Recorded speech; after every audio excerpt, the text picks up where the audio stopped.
ಎಲ್ಲರೂ ಕೂಡ ನೋಡಿ ಹಾಡುಗಳನ್ನ ಬೇರೆಯವ್ರಿಗೂ ಕೂಡ ಹಂಚಿ ಅಂತ ಕೇಳ್ಕೊತಾ ಇದ್ದೇನೆ.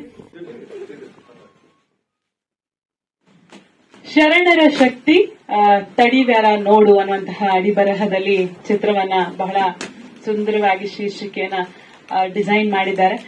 ಚಿತ್ರತಂಡಕ್ಕೆ ಒಳಿತಾಗಿ ನಮ್ಮ ಅತಿಥಿಗಳು ಕೂಡ ಶುಭವನ್ನ ಹಾರೈಸಿದ್ದಾರೆ. ದಯಮಾಡಿ ಚಿತ್ರತಂಡಕ್ಕೆ ಎಲ್ಲರೂ ಕೂಡ ಒಂದು ಶುಭಾಶಯವನ್ನ ಸಲ್ಲಿಸಬೇಕು ಪ್ಲೀಸ್.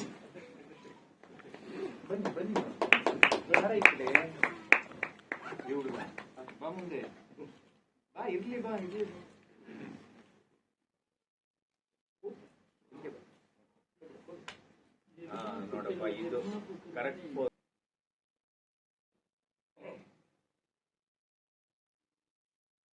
ಶರಣರ ಶಕ್ತಿ ನಾಡಿಗೆ, ದೇಶಕ್ಕೆ, ವಿಶ್ವಕ್ಕೆ 12ನೇ ಶತಮಾನದಲ್ಲಿ ಹುಟ್ಟಿದ ಬಸವಾದಿ ಶರಣರು. ಇವರ ಒಂದು ಆಂದೋಲನ, ಒಂದು ಹೋರಾಟ ಇಡೀ ವಿಶ್ವವನ್ನ ವ್ಯಾಪಿಸ್ತು. ನನ್ನ ಅಕ್ಕಪಕ್ಕ ಇಬ್ರು ಹಿರಿಯರು ಕೂತಿದ್ದಾರೆ. ಒಂದು ಟಮಟೆ, ಅವ್ರ ಟಮಟೆ ಶಬ್ದದ ಬಗ್ಗೆನೆ ಹೇಳಿದ್ರು. ಜೊತೆಗೆ ಇದರ ಪಾತ್ರವು ಒಂದು ಟಮಟೆ ಪಾತ್ರದಲ್ಲಿ ನೋಡಿದೆ. ಅಂದ್ರೆ ಶಬ್ದ. ನೀವೇನಾದ್ರೂ ಚಾಮುಂಡೇಶ್ವರಿ ದಸರಾದಲ್ಲಿ ಏನು ವಿಶೇಷ ಅಂದ್ರೆ ಚಾಮುಂಡೇಶ್ವರಿ ಅಂತೀವಿ. ಚಾಮುಂಡೇಶ್ವರಿ ಒಬ್ಳೆ ಬಂದ್ರೆ ವಿಶೇಷನ? ಇಲ್ಲ. ಮುಂದೆ ಬಣ್ಣ ಬಣ್ಣದ ಬಟ್ಟೆ, ಆ ಟಮಟೆ, ಡೋಲು, ನಗಾರಿ, ಪಟಾಕಿ, ವಾದ್ಯ, ವಾಲ್ಗ ಎಲ್ಲ ಸೇರಿದ್ರೆ ಹೇಗೆ ಒಂದು ವಿಜೃಂಭಣೆಯ ಕಳೆ ಕಟ್ಟುತ್ತೋ ಹಾಗೆ ಪಕ್ಕದಲ್ಲಿ ಶಬ್ದ ಕೂತಿದೆ, ಈ ಕಡೆ ಪಕ್ಕದಲ್ಲಿ ಸಾಹಿತ್ಯ ಕೂತಿದೆ. ಇಬ್ರು ಹಿರಿಯರು, ಇಬ್ರು ನಮಗ್ ಮೈಕ್ ಬೇಡ ಅಂದ್ಬಿಟ್ರು.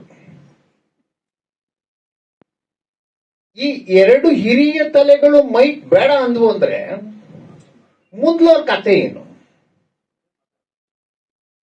ಆ ಶಕ್ತಿಗಳು ಇನ್ನೂ ಒಂದು ವಚನ ಸಾಹಿತ್ಯದ ಭಂಡಾರ ಅನ್ನಿಸ್ಕೊಂಡು ಅದರಲ್ಲಿ ಕೃಷಿ ಮಾಡಿದಂತ ವ್ಯಕ್ತಿ ಆ ಕಡೆ.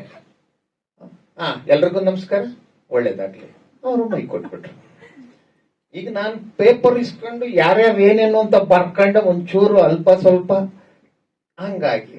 ಆದ್ರೆ ಇದರಲ್ಲೆಲ್ಲ ವಿಶೇಷವಾಗಿ ಒಂದ್ ಮಾತು ಅಂದ್ರೆ, ನನ್ನನ್ನು ಕರೆದಾಗ ಇದು ಶರಣರದಪ್ಪ, ನಾನು ಸರಿ ಹೋಗುತ್ತಾ ಅಂತಲೇ ಕೇಳಿದೆ.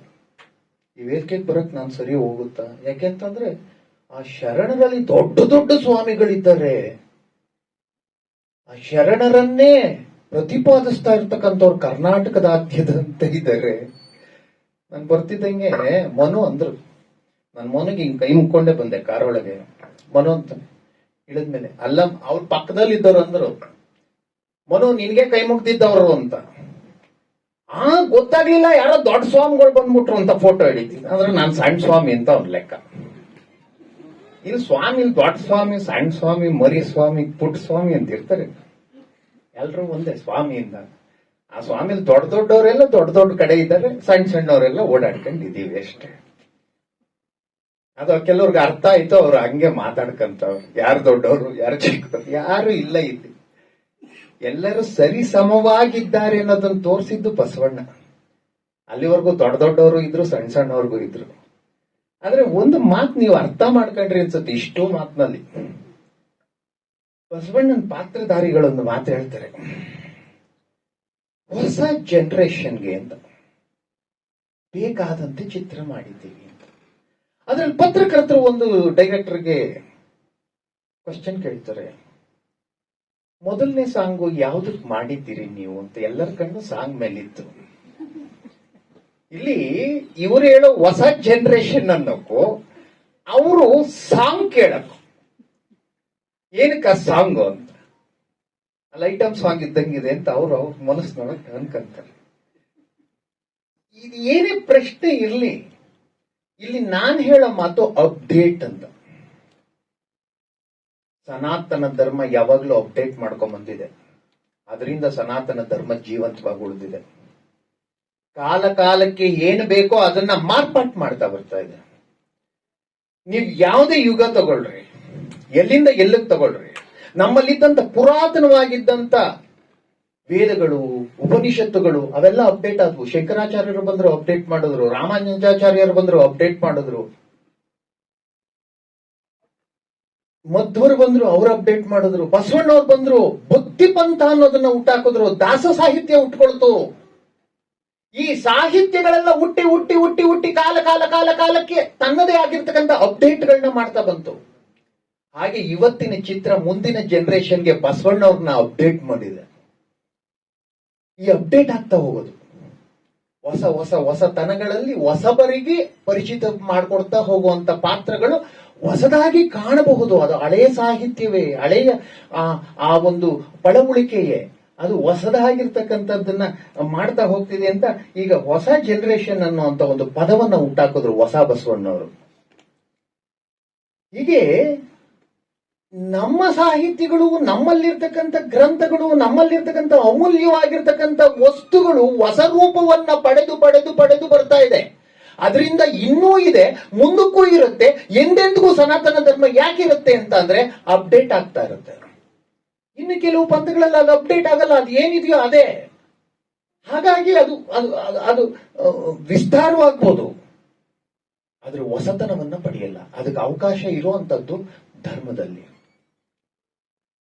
ಇಂಥ ಒಂದು ಹೊಸತನಗಳು ಹುಟ್ಟಬೇಕು, ಹೊಸ ಹೊಸ ಕಲಾವಿದರು ಬರಬೇಕು. ಅವರೆಲ್ಲ ಹೇಳ್ತಾ ಇದ್ರು, ನಾನು ಇಂಜಿನಿಯರು ಮೊದಲನೇ ಪಾತ್ರ, ನಾನು ಈಗ ಬಂದೆ, ನಾನು ಅದರಲ್ಲಿ ಮಾತಾಡ್ತಾ ಮಾತಾಡ್ತಾ ಮಾತಾಡ್ತಾ ಮಾತಾಡ್ತಾ ಬಸವಣ್ಣವ್ರ ಅಕ್ಕನ ಪಾತ್ರ ಮಾಡಿದೆ. ಈ ಹೊಸಬ್ರು ಅಲ್ಲೊಂದು ವಿಶೇಷ ಅಂತಂದ್ರೆ 9ನೇ ಕ್ಲಾಸ್ ಹುಡುಗ, ಅದರಲ್ಲೂ ಚನ್ನ ಬಸವಣ್ಣನ ಪಾತ್ರ. ಒಬ್ಬ ಈ ಬಸವಣ್ಣನ ಪಾತ್ರಕ್ಕಿಂತ ವೀರಾವೇಶದ ಪಾತ್ರ ಅಂತಂದ್ರೆ ಚನ್ನ ಬಸವಣ್ಣನ ಪಾತ್ರ. ನಾಡಿನಲ್ಲಿ ಬಸವ ತತ್ವವನ್ನು ಉಳಿಸ್ತವನ್ ಚನ್ನ ಬಸವಣ್ಣ. ಅಂತ ಪಾತ್ರವನ್ನು ಒಬ್ಬ 9ನೇ ಕ್ಲಾಸ್ ಹುಡುಗ ಮಾಡ್ತಾನೆ ಅಂತಂದ್ರೆ ಡೈರೆಕ್ಟರ್ಗೆ ಎಷ್ಟು ಚಾಲೆಂಜ್ ಆಗಿತ್ತು ಈ ಕಾರ್ಯಕ್ರಮ, ಈ ಒಂದು ಸಿನಿಮಾ. ಆ ಹುಡುಗಿ ಆಂಕರಿಂಗ್ ಮಾಡ್ತಾ ಹೇಳ್ತಾ ಹೋಗ್ತಾಳೆ, 150 ಜನ ಕಲಾವಿದರು, ನಾನು ಒಬ್ಬನ್ನ ಇಟ್ಕೊಂಡೆ ಹೇಗಕ್ಕಾಗಲ್ಲ ಡೈರೆಕ್ಟರ್, 150 ಜನ ಇಟ್ಕೊಂಡೆ ಗಯ ಮಾಡುದು. ಆದ್ರೆ ಡೈರೆಕ್ಟರ್ ಮೇಲಿರ್ತಕ್ಕಂಥ ಆ ಶಕ್ತಿ ಏನು, ಒಬ್ಬೊಬ್ರು ಒಂದೊಂದು, ಅದ್ರಲ್ಲಿ ಗಾಡಿಗಳು ಬರ್ತವೆ, ಸಾಂಗ್ಗಳು, ಅದರಲ್ಲೇ ಆ ಪಾತ್ರಗಳು, ಆ ಪಾತ್ರಗಳನ್ನೆಲ್ಲ ನಿಭಾಯಿಸ್ತಕ್ಕಂಥದ್ದು, ಬಜೆಟ್, ಇವೆಲ್ಲ ನೋಡ್ಕೊಂಡು ಒಂದು ಸಿನಿಮಾ ಮಾಡಿದ್ದಾರೆ ಅಂತಂದ್ರೆ ಕರ್ನಾಟಕ ರಾಜ್ಯದಲ್ಲಿರ್ತಕ್ಕಂಥ ಎಲ್ಲ ಸ್ವಾಮಿಗಳು ಬಂದು ಅದಕ್ಕೆ ಪ್ರಶಂಸೆ ಮಾಡಬೇಕಾಗಿತ್ತು, ಅದನ್ನ ತಳ್ಳಬೇಕಾಗಿತ್ತು. ನಾನು ಒಬ್ಬ ಬಂದಿದ್ದೀನಿ, ಇವತ್ತು ಅಮಾವಾಸ್ಯೆ ಅಂತ ಯಾರೋ ಬಂದಿಲ್ಲ ಅಂತ ಕಾಣುತ್ತೆ. ಇರ್ಲಿ, ಅಮಾವಾಸ್ಯೆ ಅದು ಬಸವ ತತ್ವಕ್ಕಲ್ಲ, ಇವತ್ತು ಬಸವ ತತ್ವ ನಡೀತಾ ಇದೆ. ಏನು ಅಂದ್ರೆ ಬಸವಣ್ಣಂಗೆ ಅಮಾವಾಸ್ಯೆ ಯಾವುದು, ಹುಣ್ಣಿಮೆ ಯಾವುದು, ಪೌರ್ಣಮಿ ಯಾವುದು, ಯಾವುದು ಅಲ್ಲ, ಎಲ್ಲ ಗ್ರಹಗಳು ನೀನೆ ಎಂದು ಬಸವಣ್ಣ. ಅವನಿಗೆ ಅಮಾವಾಸ್ಯೆ ದಿವಸದಲ್ಲಿ ಇವತ್ತು ನಿಜ ನಾನು ಅಂದ್ಕೊಂಡೆ, ನಾನು ಈ ಮಾತು ಕೇಳಿದ್ದೀನಿ, ಅಮಾವಾಸ್ಯೆ ಮಾಡ್ತಿದ್ಯೋ ಇಲ್ಲ ಇನ್2 ದಿನ ಇದೆ ಕಣೋ ಬಸವ ಜಯಂತಿ, ಅವತ್ತು ಮಾಡ್ತಿದ್ಯೋ ಅಂತ ಕೇಳಿದೆ. ಇಲ್ಲ ಸ್ವಾಮೀಜಿ ಅಮಾವಾಸ್ಯೆ ದಿವಸನೇ ಅಂದ. ಬೇರೆ ಬಸವ ತತ್ವದಲ್ಲಿ ಮಾಡ್ತಾ ಇದೀಯ ಬಿಡಪ್ಪ ಅಂದೆ. ಅದು ಬಸವ ತತ್ವದ ಪ್ರಕಾರವಾಗಿ ಈ ದಿವಸ ನಡೆದಂತ ಈ ಒಂದು ಕಾರ್ಯಕ್ರಮ. ನಾನು ಈ ಕಾರ್ಯಕ್ರಮಕ್ಕೆ ಬಂದು ನಿಮ್ಮೆಲ್ಲರ ಜೊತೆನಲ್ಲೂ ಇದ್ದೀನಿ ಅಂದ್ರೆ ಅದು ಬಸವಣ್ಣವ್ರ ಆಶೀರ್ವಾದ ಅಂತ ತಿಳ್ಕೊಳ್ತೀನಿ. ಯಾಕೆಂದ್ರೆ ನಾನು ಈ ಒಂದು ದೊಡ್ಡ ಕಾರ್ಯಕ್ರಮ, ಅಲ್ಲಿ ಬಸವ ಶರಣರು ಹೆಸರಿದೆ ಅಂದ್ರೆ ಸಾಕು, ಅದು ದೊಡ್ಡ ಕಾರ್ಯಕ್ರಮ ಅಂತ